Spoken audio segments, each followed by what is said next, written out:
Now we have everything we need to build an algorithm. So why is that? Well, take a look at this expression here, and let's think a little bit about what we know at the very beginning, right?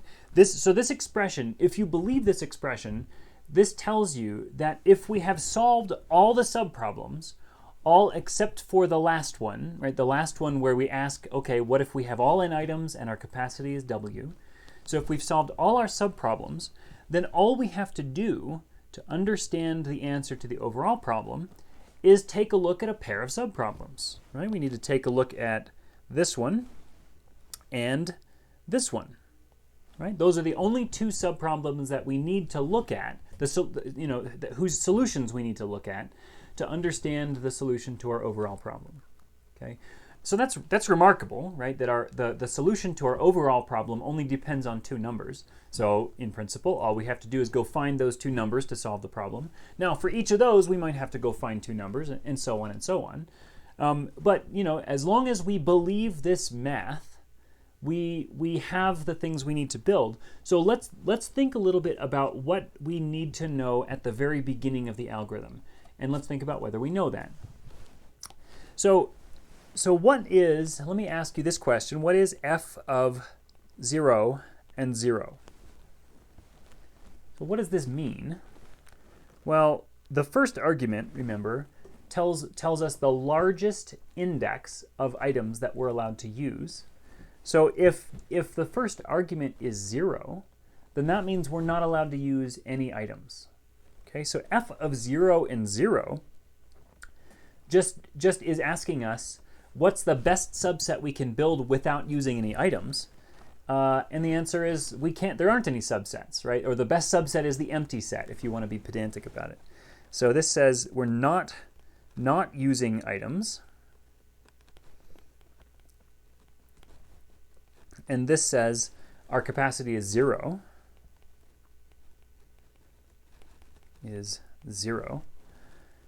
So in with both of these things, like there's two reasons why we can't fit anything in the knapsack, and so we're done. So f of 0 and 0 is 0. By definition, it's 0. Okay, so now what if I write f of I and 0? So what is f of I and 0?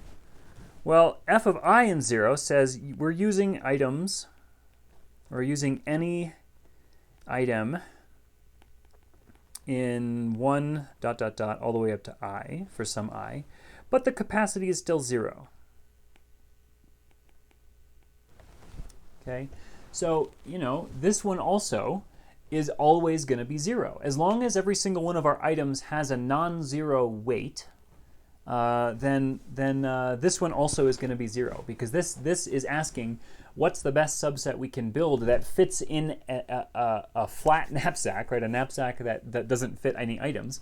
Well, you can't fit items in, so the best subset is the empty set, so it's 0. And then finally, we can also ask the same question about f of. Here, I'm going to leave some space there, and I'm going to draw this over here, so we can ask the same question about f of 0 and j, right? What does this equal? Well, what are we asking here? We're saying what's the best subset we can construct using items only from the empty set, right? Using items, using no items, and there it doesn't matter what the capacity is. So here, this is using no items. And so I don't care what the capacity is. So in any case, there aren't any items to choose from, so my best subset is going to be the empty set. It's going to be the only set that there is that has no items in it, and the value of that subset is going to be 0.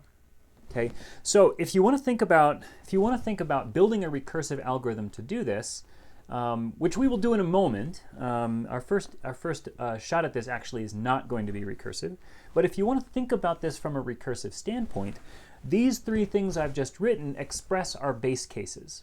And really the second two, the first one is redundant with both of the second two. The second two tell us everything we need to know. Is that if either the capacity is 0 or the number of items, of allowable items is 0, then we know that the best subset possible is the empty set, and the value of that set is 0. Okay, so these are our base cases for this recursively defined value function that we have boxed in blue. And so we can use that to build an algorithm. Okay, so I'm going to pause the video, write in the pseudocode, and then when I come back, which will be instantly for you, I'll walk through the pseudocode. Okay, so here's our algorithm. I've now written the pseudocode. And so in this pseudocode, what we're doing is we're initializing, we initialize a 0 array. So we'll call this array F. This array F is going to represent all of the values of the function f of I and j. Right? So what we're trying to do is we're trying to fill in all the values for f of I and j. And so using this algorithm, we're going to do this very systematically. So we initialize the f array at zeros, and that in particular initializes the first column to be 0 and the first row to be 0. Okay. The size of the array is n plus 1 by w plus 1. So we're making an implicit assumption here that the capacity w is an integer. Okay, so we need to make some subtle modifications to this that don't kind of fundamentally change the idea, but there would need to be a subtle modification if w is not an integer.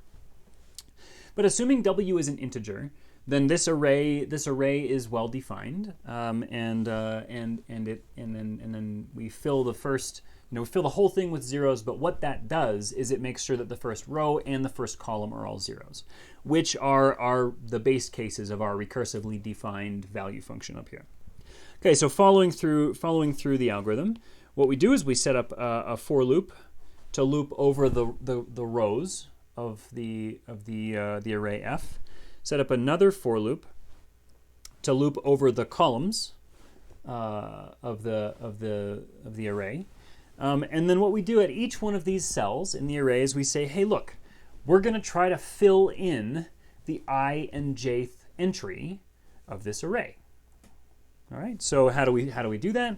Well, we just use exactly the math we've got established here.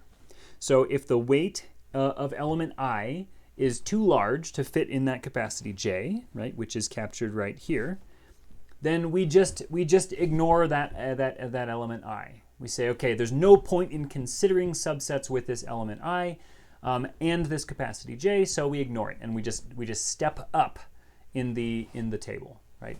So now whatever we do here, we have a guarantee that the number that belongs here has already been found, because we're incrementing our i's and our j's by 1 every single iteration here. So we know that f of I minus 1 and j has already been found. It's the correct number has already been filled into the table. So we just reference that and copy that in here. Okay, and I'm going to walk through a full run of this algorithm in the next video. So keep a pin in this video, and you can come back and look at the pseudocode or copy it down or look at the OneNote to reference it in the future. But we will run through an entire run of this algorithm on the actual example that we're talking about. So don't worry, as you're looking through this, these concepts will be made concrete in just a moment.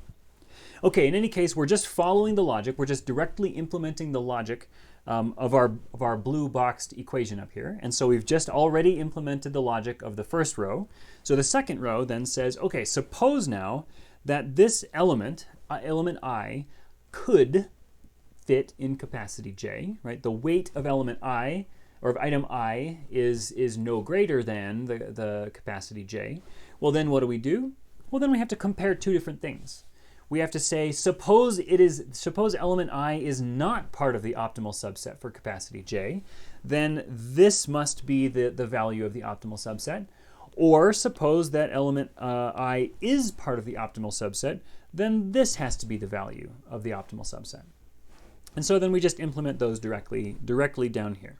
Okay, so if the item I does fit in capacity j, then the value of the optimal subset has to be the greater of the value of this subset without I, or the value of the subset without I and without the capacity plus the value of I.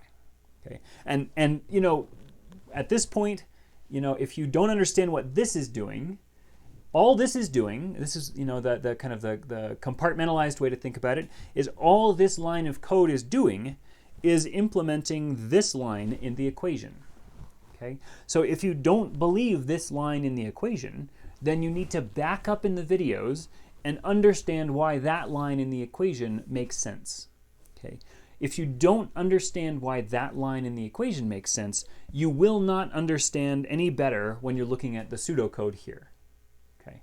So one option is you can go back in the videos. If you don't understand at this point, you can go back in the videos and try to figure out, you know, trace exactly the logic that where we're trying to remove objects from subsets or remove objects from consideration, and see why that gives us optimal subsets.